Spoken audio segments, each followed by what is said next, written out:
You've heard this narrative, and I'm pretty sure you're tired of it, especially if you are trying to have a natural birth and everybody around you is trying to push you back into the medical system or into the medical system in the first place if you are a first-time mom. If you're a second-time mom, seasoned mom, and you've already gone that route before and you know what's waiting for you and you don't want to go back, this can be really frustrating. It can also bring up a lot of fears. The thing that you need to understand, though, is context. And this is where a lot of people miss it. If you are only looking at what is outwardly being presented in evidence or within historical context of, oh, well, when women didn't have hospitals, they automatically died. And you see all of these queens and women of nobility who died in childbirth, and you see it in the period dramas, and you're like, oh yeah, it was really, really harrowing for women back then. It's still not the full story. Yes, there is a time and a place for medical intervention. And of course, the empowered birth method is not about natural birth or bust. However, you need to understand, and Reclaiming Childbirth as a Rite of Passage does this really well, and when you read through that. Or Dawn Thompson has even said this on her recent podcast episode, where what's really going on is that there are two camps: natural birth and medical birth.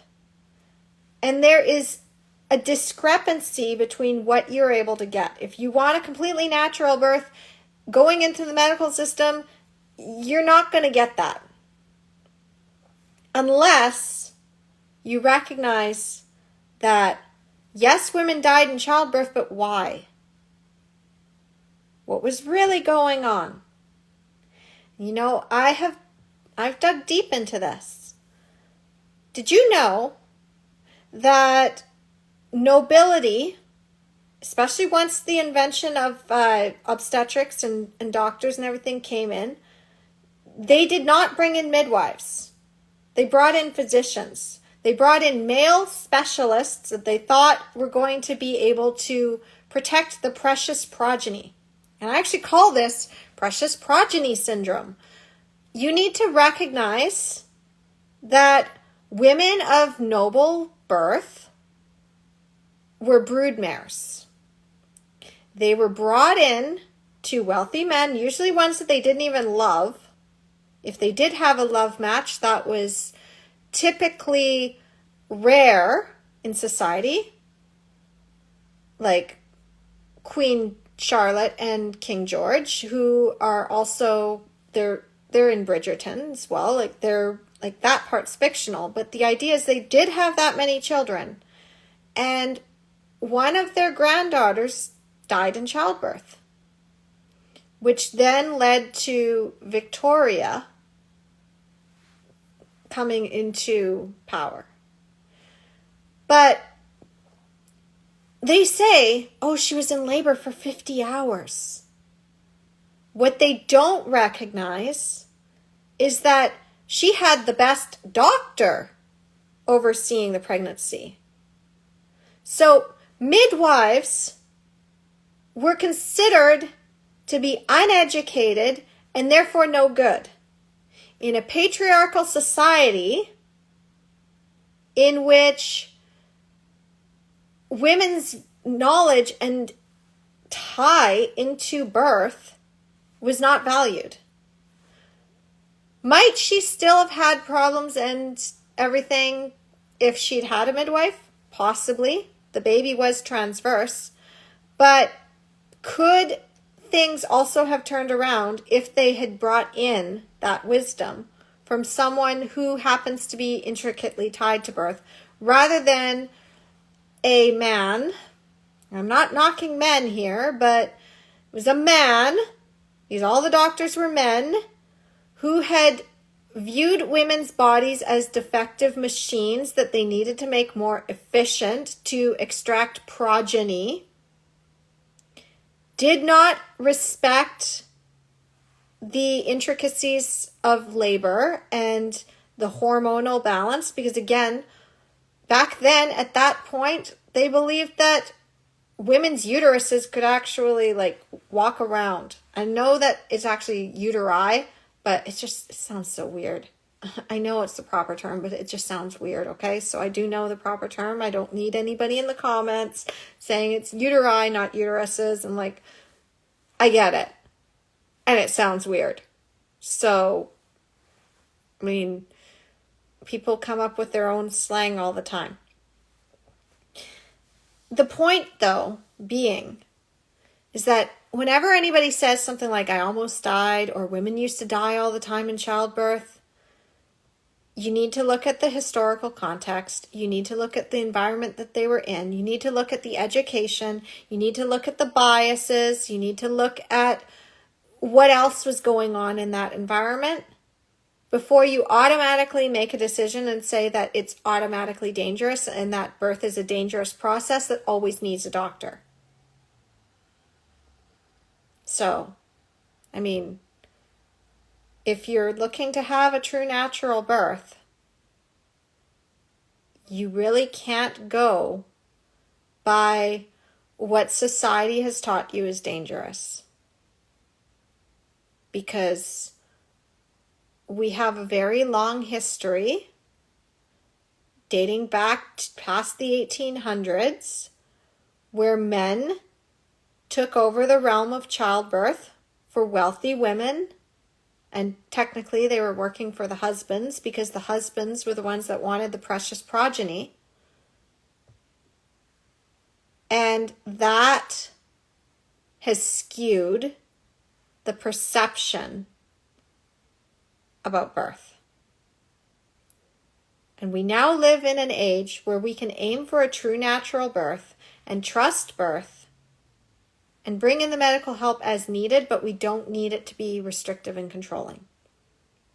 And if you want to know more about that, if you want to understand the context of why we need to shift the way that we've been doing birth and how we come to our care providers and how we train our partners and how we work through our fears and limitations so that we can have the most ecstatic birth experience that we are like allowed to have because it's our right, then I'm going to invite you to check out the link tree in my bio. Inside of this link tree, I have my YouTube channel. I have freebie guides that you can go and check out. I have my Empowered Birth Circle, where I have also just recently highlighted the podcast of my dear friend, Dawn Thompson, who is the founder of Improving Birth and now Birthify. She has been doing this even longer than I have. And everything that she laid the groundwork for is how I was able to find these paths and go deeper.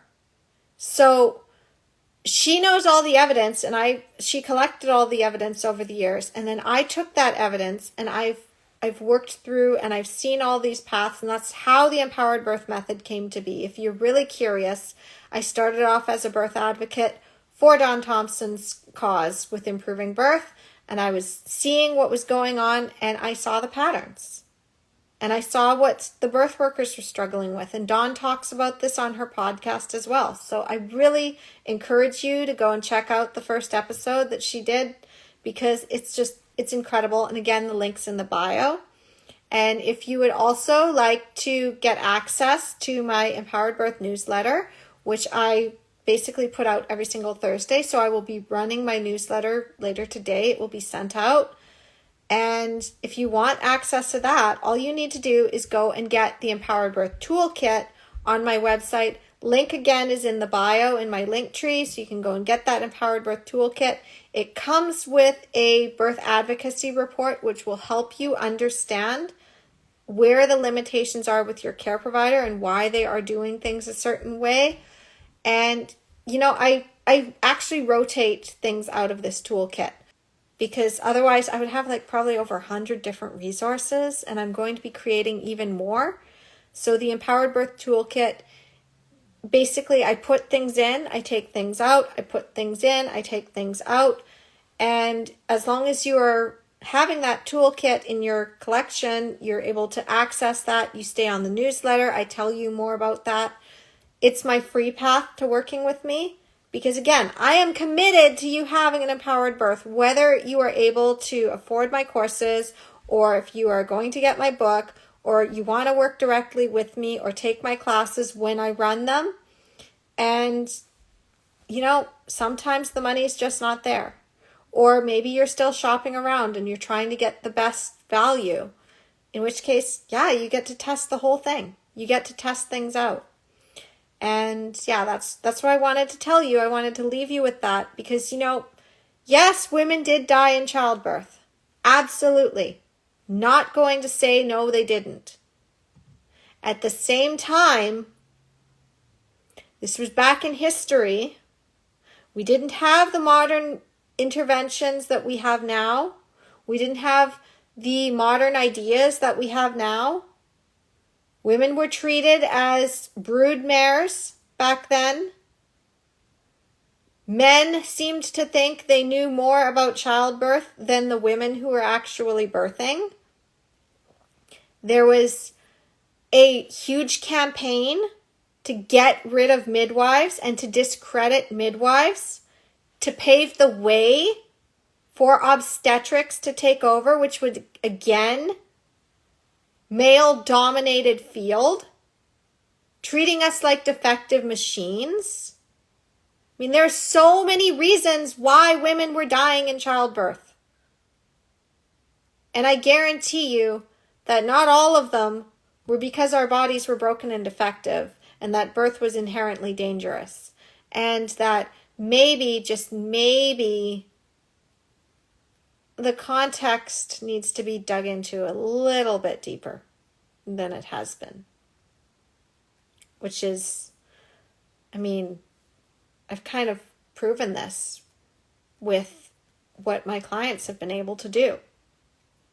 And what I myself have been able to do. And what I've seen over the years. And, at the end of the day, you get to decide how you want to bring your baby into this world. Don't let anybody else tell you that you can't do it. Don't let anybody else try to scare you into thinking that things are more dangerous than they really are. Only you make that call. Okay? So, I love you. Go check out the links in my bio. Check out that podcast episode. Seriously, it was so good. It was 55 minutes and I'm sitting there and I'm just in awe the whole time. And even though it was all stuff that I kind of already knew because, Dawn and I are friends, having her speak it the way she was speaking it, seriously, if you love what I'm teaching, you're going to love Speaking of the Village podcast. You're going to love it. And I will talk to you soon. Happy empowered birth planning.